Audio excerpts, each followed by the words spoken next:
اب میں نے ایم اے اردو کرتے ہی شعبہ اردو جامعہ سندھ میں ایم فل کے لیے فارم فل کیا، انٹری ٹیسٹ ہوا تو اس میں میری چوتھی پوزیشن آئی، اور یوں میرا داخلہ ایم فل اردو میں ہو گیا۔ ایم فل اردو کے اندر میرا موضوع تحریک ادب اسلامی کے فروغ میں رسالہ سیارہ لاہور کا کردار ہے۔ یہ جو تحریک تھی، یہ تحریک جو ہے ترقی پسند تحریک کے خلاف چلی۔ دوسری اس کی بڑی وجہ کہ قیام پاکستان تھا۔ پاکستان جو اسلام کی نظریہ پاکستان اسلامی نظریے کے نام پر قائم ہوا، تو اسلام ایک مکمل ضابطہ حیات ہے، یعنی کہ ہر شعبہ زندگی میں رہنمائی کرتا ہے۔ تو ادب اسلامی بھی جو ہے اسی سلسلے کی کڑی ہے، یعنی کہ دو جواز اس تحریک کے، ایک تو ایک رد عمل ترقی پسند تحریک کے خلاف تھا، دوسرا قیام پاکستان کو جو ادبی جواز فراہم کرنا۔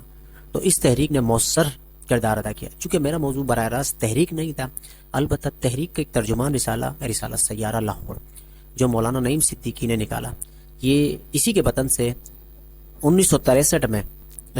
سیارہ ڈائجسٹ بھی نکلا تھا۔ اس موضوع پر میں نے پی ایچ ڈی کا کام کیا، اور اس سلسلے میں مجھے مختلف دشواریوں کا سامنا کرنا پڑا،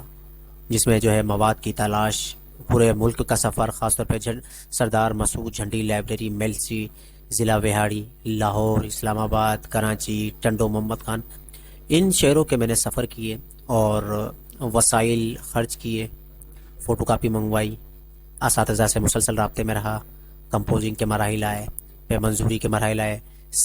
ایک سیمینار ہوا، دوسرا سیمینار ہوا، ریسرچ آرٹیکل شائع ہوئے، پھر این ٹی ایس کا ٹیسٹ، اسے جو ہے وہ کوالیفائی کرنا لازمی ہوتا ہے، اس کے لیے گیٹ سبجیکٹ، وہ میں نے یعنی کہ گیٹ سبجیکٹ پاس کیا، اور پھر آخر کار جو ہے 22 اگست 2024 کو میرا جو ہے آخری مرحلہ جو زبانی امتحان ہوتا ہے، انٹرویو ہوتا ہے، وائوا ووس جسے کہتے ہیں، تو وہ میرا مکمل ہوا 22 اگست۔ تو یوں میں جو ہے پی ایچ ڈی کا جو ہے مرحلہ مکمل کر کے الحمدللہ ایک کامیابی کے اس مرحلے پر پہنچ چکا ہوں کہ لوگ مجھے ڈاکٹر کہتے ہیں۔